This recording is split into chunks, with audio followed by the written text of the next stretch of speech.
जय माँ इंद्राक्षी जय अम्बे। इंद्राक्षी धाम में दर्शकों आप सभी का हम हार्दिक स्वागत करते हैं। आज के दिन जिन जातकों का जन्मदिवस है, मैरिज एनिवर्सरी है, उन सभी को हमारी तरफ से बहुत बहुत शुभकामनाएं। आज हम घात प्रयोग के बारे में बताने वाले हैं। शत्रुघात क्या होती है और शत्रुघात से कैसे बचा जाता है। ये घात बहुत खतरनाक होती है। यदि इसके बारे में जानकारी ना हो तो व्यक्ति की मृत्यु तक हो सकती है, व्यक्ति के प्राण तक जा सकते हैं। अनेक प्रकरणों में घात जैसी बातें आपने सुनी होंगी। कहीं आपने इसके एक हल्के से शब्द मुठकरनी को भी सुना होगा किसी से, लेकिन वास्तविकता में घात प्रयोग जो है ये बहुत घातक होता है। घात प्रयोग क्या है, इसमें आप अपनी नॉलेज के लिए इसको जानकारी के हिसाब से ज़रूर सुनिएगा। इसके बचाव के रास्ते भी इसमें बताएंगे। आइए पहले आज का हम पंचांग देखें। 3 मार्च सन 2025, दिन सोमवार, संवत 2081, फाल्गुन मास, शुक्ल पक्ष, तिथि आज चतुर्थी है। नक्षत्र अश्वनी। आज जन्मे जातक गणमूल नक्षत्र की श्रेणी में होंगे। राहु काल 7:30 से 9, दिशा सूल पूर्व दिशा। घात क्या है? आपने एक शब्द सुना हो, घात लगा करके बैठना। जैसे एक व्याघ्र, एक शेर घात लगा करके बैठ जाता है और ऐसा अटैक करता है कि उस जानवर को वो पकड़ ही लेता है, उसके प्राण पखेरु उड़ जाते हैं। ऐसे ही तंत्र प्रयोग में एक घात प्रयोग होता है। घात प्रयोग सबको नहीं आता, मैं आपको बताऊं क्लियर। लाखों करोड़ों में, बल्कि लाखों में तो मुझे नहीं कहना चाहिए, करोड़ों में कोई एक व्यक्ति ऐसा होता है जिसे ये विद्या मालूम होती है। विद्या को बदनाम करने के लिए कोई कुछ भी कहे कि मुझे आता है, मुझे आता है, तुझे आता है, इसे आता है। वहाँ पे एक वो हैं, वहाँ पर वो रहते हैं, उन्हें आता है। लेकिन भैया ये सब विद्याएं आज लुप्त प्राय हैं। अब आप कहेंगे घात से प्राण जाते हैं और घात को एक विद्या बता रहे हैं आप। जी हाँ, ये एक विद्या है। ये एक तंत्र मार्ग की अलौकिक विद्या है। जैसे तंत्र मार्ग में परकाया प्रवेश, किसी व्यक्ति के शरीर में प्रवेश कर जाना और मृत शरीर के अंदर अपने सूक्ष्म शरीर को डाल देना या शरीर के अंदर प्रवेश कर जाना, इसे हम परकाया प्रवेश कहते हैं। शंकराचार्य जी के प्रकरण में आपने ये प्रसंग अनेकों बार सुना होगा। ऐसे ही अलग अलग तंत्र में बहुत सारी चीज़ें हैं। मारण प्रयोग है, विद्वेषण है, उच्चाटन है, वशीकरण है, मोहन है, स्तंभन है। उन्हीं में एक प्रयोग है घात प्रयोग। घात प्रयोग में एक विशेष प्रकार की हांडी को तैयार किया जाता है और उसमें कुछ विशेष द्रव्यों को डाला जाता है और ये घात जिसके नाम से छोड़ी जाती है, आकाश मार्ग से ये हज़ारों लाखों मील का सफ़र तय कर सकती है। और जिसके नाम की घात होती है वहीं जाकर के उस व्यक्ति को ये टक्कर मारती है और उस व्यक्ति के प्राण पखेरु उड़ जाते हैं। लेकिन अपनी शब्दों को वापस लेते हुए एक बात कहूँ, करोड़ों व्यक्तियों के बाद किसी एक व्यक्ति को ये प्रयोग आता है, ये विद्या आती है।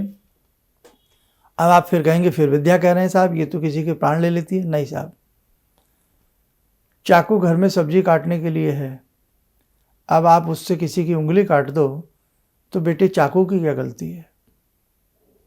समझ गए? चाकू सब्जी काटने के लिए है, फल काटने के लिए है, और आप किसी की उंगलियां काट दो उससे, किसी की आंख में उसको मार दो, तो उसमें चाकू तो एक घर के लिए साधन है, फल सब्जी काटने के लिए घर का एक प्रयोग है रसोई का। अब उस प्रयोग को आप दुरुपयोग में ले आओ। ऐसे ही ये घात विद्या है। ये घात विद्या है, ये प्रयोगिक विद्या है। लेकिन इस विद्या को गलत इस्तेमाल जब कोई करे तो वो कुविद्या कहलाती है।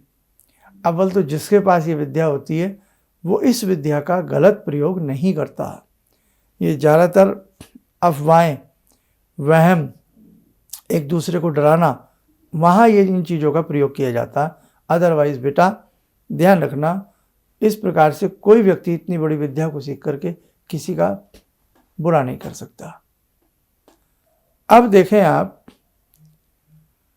बहुत सारे हमारे समय समय पे ऐसे विद्वान हुए हैं, तांत्रिक हुए हैं, लेकिन उन्होंने किसी का बुरा नहीं किया है।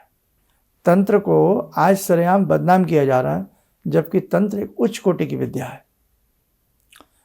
अब जिन्हें ये विद्याएं आती थी, ये विद्याएं क्यों सीखी गई? हमारे आगम निगम शास्त्रों में अनेकों प्रकार के गुप्त रहस्य हैं। तो जिन्हें ये विद्याएं आती थी, वो अपने बचाव के लिए, अपने परिवार के बचाव के लिए, अपने गांव, अपने समाज, अपनी सोसाइटी के बचाव के लिए विद्या सीखा करते थे कि कोई व्यक्ति यदि भूल से विद्या सीख ले और वो किसी का बुरा करना चाहे, उसके ऊपर घात छोड़ना चाहे, तो उस घात को उतार लिया जाता था रास्ते में। आकाश में घूं घूं घूं घूं घूं घूं घूं घूं की आवाज़ करती हुई एक हांडी चलती है, यू कांट बिलीव, और उसमें दीप जलता है आकाश में। अब तो जैसे दीपावली पे आपने हिंडोले देखे हैं ना, उड़ते हुए डोले देखे हैं आपने, लेकिन ये ऊंचाई पे होती है, बहुत ऊंचाई पे होती है। हमने खूब इनको बहुत देखा है, क्योंकि कुछ इस प्रकार का घुमक्कड़ स्वभाव रहा, जिज्ञासु स्वभाव रहा। लेकिन अब हम भी आपको बताएं कि 20-30 साल हो गए करीब करीब, हमें अब आकाश में ऐसी कोई चीज़ लंबे समय से नहीं दिखाई दी। हाँ, अभी ये जो सप्त तारों का मिलन था वो बड़ा अद्भुत था कि मंगल हमको कितने करीब से हम सब लोगों ने देखा, सैटर्न को देखा, वीनस को देखा, तो ये एक अद्भुत संयोग जरूर देखा गया। लेकिन इस प्रकार की चीज़ें अब आकाश मार्ग में चलानी हमने तो 30 साल से नहीं देखी। हाँ, विद्या है इसलिए आपको जानकारी दे रहे हैं। क्यों? इस विद्या का वास्ता दे करके बहुत लोगों को डराया जाता है। आपके ऊपर किसी ने मुठकरनी कर दिया है, आपके ऊपर किसी ने घात छोड़ दी है, तो बेटा ध्यान रखना ये सब इतना आसान नहीं है। ठीक, क्लियर होगी बात? अब हमें बहुत अच्छे से याद है, हमारे नाना के गांव की बात आपको बताते हैं हम, बहुत अच्छे से याद है हमें, छोटे थे हम, ऐसे ही घात किसी के ऊपर घात मारने वाली थी, आकाश में जा रही थी।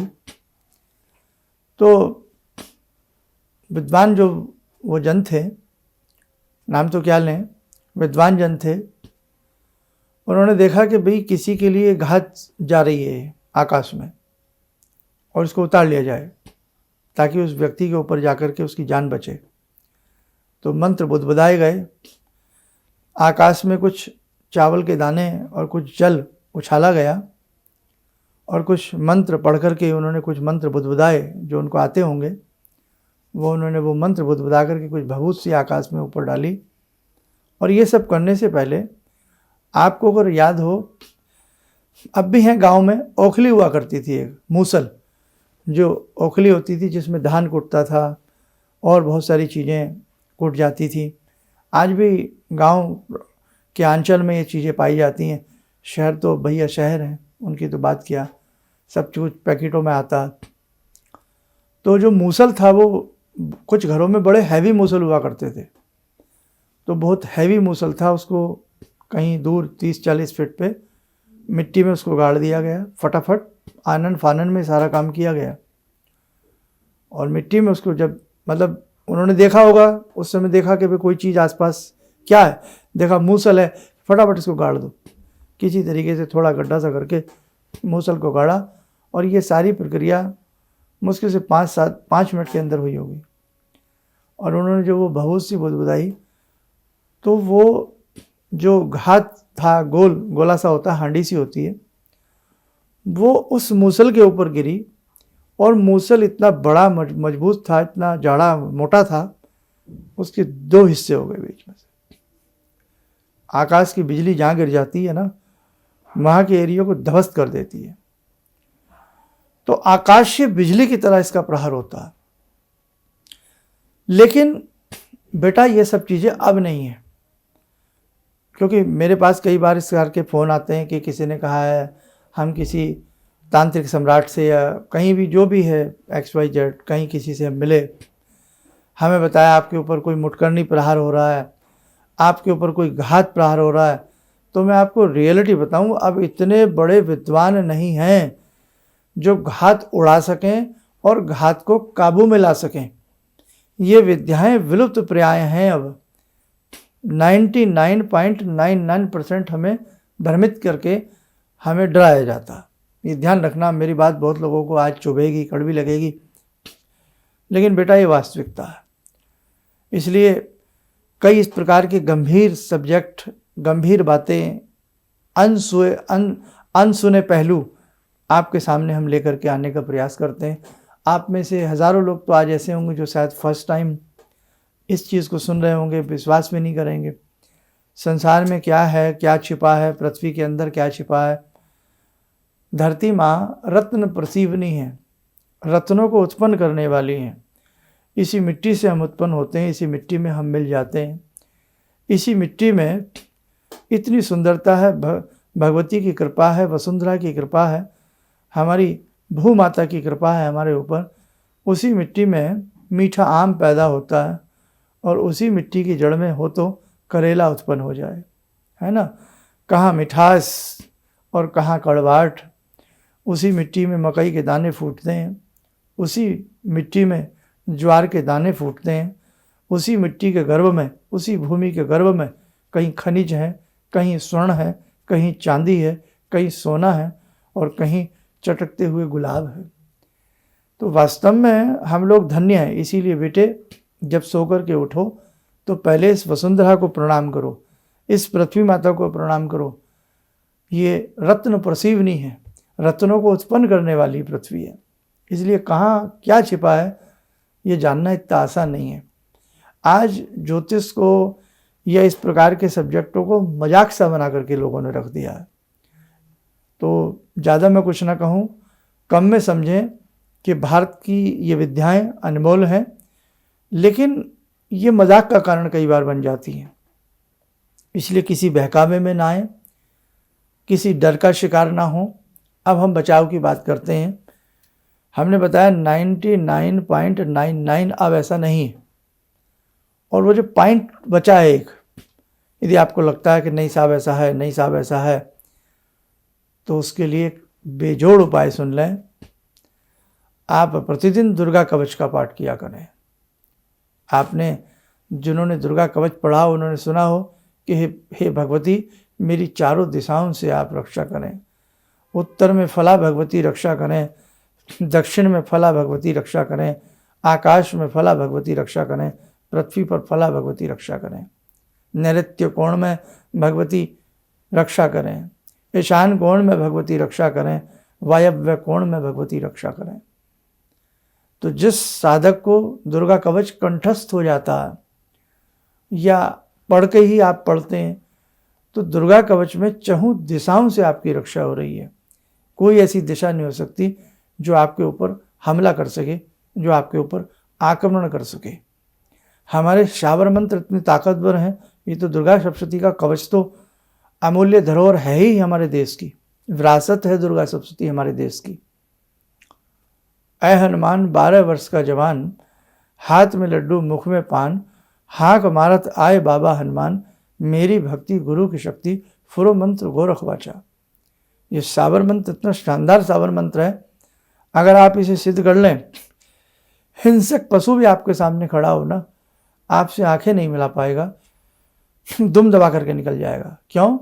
इस मंत्र में है ऐ हनुमान 12 वर्ष का जवान, यानी कि आप इतने नवयुवक हैं, आप इतने ताकतवर हैं प्रभु। हाँक मारत, मेरी आवाज़ देते ही, मेरे संकट में पड़ते ही, हे प्रभु आप आ जाएं और मुझे बचाएं। हनुमान जी चिरंजीवी हैं। क्या समझते हैं हम लोग हनुमान जी को, हैं? तो कहने का भाव, इतने इतने ताकतवर हमारे मंत्र हैं, आप पूछिएगा मत। सर्वाबाधा परशमनम त्रैलोक्यस्याखिलेश्वरी एवमेव त्वया कार्यम अश्मत्वरी विनाशनम। ओम हिलिम बगलामुखी सर्वदुष्टानाम वाचम मुखम पदम स्तंभ जिह्वाम के लिए बुद्धिम विनाशे हिलिम ओम स्वा। हिला के फेंक दे मंत्र, हमारे ऐसे मंत्र हैं। इतना ताकत का खजाना हमारे मंत्रों में, हमारे निगम आगम शास्त्रों में हमारे ऐसे खजाने भरे पड़े हैं। इसलिए बेटे, अगर आपको भय लगता है, आप दुर्गा कवच प्रतिदिन पढ़ा करें, प्रतिदिन दुर्गा कवच पढ़ें। संस्कृत नहीं आती, आप हिंदी में प्रतिदिन दुर्गा कवच पढ़ें, लेकिन संस्कृत में भी पढ़ने का प्रयास करें। बहुत सरल है, बहुत टफ नहीं है। और सीखने को आदमी क्या नहीं सीख सकता, अनेकों जुबानें सीख लेता, अनेकों भाषाएं सीख लेता, अनेकों फिल्मों के गाने गाने लगता, गज़लें गाने लगता। पता नहीं कितना कितना उसके दिमाग में, हमारे दिमाग का टेप रिकॉर्डर इतना हैवी है कि कई कई जन्मों की बातें, कई कई जन्मों का जखीरा उसमें समाये रहता। व्यक्ति हज़ारों नाम याद कर लेता, व्यक्ति हज़ारों शहर याद कर लेता है। कितना बड़ा हमारा माइंड है। तभी तो जब मृत्यु होती है और जब शव को चिता पर लिटा करके शव को उसमें शमशान घाट में मुखाग्नि दी जाती है, तो आपने देखा एक कपाल क्रिया की जाती है। जो कपाल है पीछे से, ये बांस से ठोकर मारी जाती है, बीच में एक टेप रिकॉर्डर है, ताकि इस जन्म की जितनी भी स्मृतियाँ हैं, जितनी भी मेमोरीज़ हैं, वो यहीं अग्नि में भस्मसात कर दी जाएं। इसका जो टेप रिकॉर्डर है यहीं तोड़ दिया जाए, अगली यात्रा में ये अपनी स्मृतियों को लेकर के न जाए। बड़ा, ये तो मैंने अलंकारिक भाषा में आपको समझाया है, लेकिन बड़ा ही अनोखा विज्ञान है हमारे सनातन शास्त्र में छिपा हुआ। इसे जानने की कोशिश करना है, इसे समझने की कोशिश करना है। आगामी समय में इंद्राक्षी धाम में बहुत सारी चीज़ें समझाना, बताने का आपका मन है, आगे बेटे भगवती की इच्छा है। बस यूं ही प्रेम पूर्वक जुड़े रहिएगा। आज का यही संदेश है कि इस प्रकार की विद्याएं होती हैं, लेकिन अब ना के बराबर हैं। आपको डरने की आवश्यकता नहीं है। नहीं तो रोज़ प्रतिदिन दुर्गा कवच जरूर पढ़िए, या ऐसा कभी भय लगे तो दुर्गा कवच पढ़ने लग जाइएगा। और जब कभी ऐसा कोई स्थिति का सामना हो तो मन ही मन दुर्गा दुर्गा दुर्गा दुर्गम दुर्गा दुर्गा दुर्गा दुर्गा दुर्गा अजप अजप के रूप में भवानी दुर्गा को जपते रहिए। दुर्गम नामम राक्षस का विनाश करने वाली भगवती दुर्गा हैं, भव सागर से पार करने वाली भगवती दुर्गा हैं। इसलिए आप मत डरिएगा, भगवती को जपिएगा, भगवती को मानिएगा। भगवती आपकी हर तरह से रक्षा करेंगी। और माँ हैं वो, माँ की गोदी में लेट करके भला संसार की कोई बला उसके पुत्र को, उसकी संतान को छू सकती है? हैं? नहीं छू सकती। माँ अपने प्राण अड़ा देती है अपने बालक की रक्षा के लिए। इसलिए बेटे हमेशा समझना, हम अपनी माँ की गोदी में अपनी माँ की उंगली पकड़े हैं, हमें कुछ नहीं हो सकता। तो किसी बेकार की बात में मत आना। चलिएगा, समय हो चला आज की ध्यान साधना का। जुड़ते हैं जगत जननी जगदम्बा भगवती से। ॐ सिन्दूरारुणविग्रहां त्रिनयनां माणिक्यमूलस्फुरात् स्तारानायकशेखरं स्मितमुखी भापेन वक्षोरुवां पाणिभ्यामलपूर्णरत्नचषकां रत्नोत्परां बिभ्रति सौम्यां रत्नगटस्थरक्तचरणां ध्यायेत् पराम् अम्बिकां खड्गं चक्रगदेषु चापपरिगान् शूलम्बुशोण्डिं शिरा शङ्खं संदधतीं करे स्त्रीनयनां सर्वाङ्गभूषावृतां नीलासमद्युतिमास्य पाददशकां सेवे महाकालिकां यामास्तो स्वपितैहरो कमलजो हन्तुं मधुं कैटवं विद्युद्दामसमप्रभां मृगपते स्कन्दस्थितां भीषणां कन्या विहकरवालखेटविलसा धस्ताविरासेवितां हस्तैश्चक्रगदाशिखेटविशिखां चापं गुणं तर्जनीं बिभ्राणामलिलात्मिकां शशिधरां दुर्गां त्रिनेत्रां भजे। कवच बना लें, ध्यान करें, जगत जननी का शुभ आशीष हम सबके ऊपर बरस रहा है।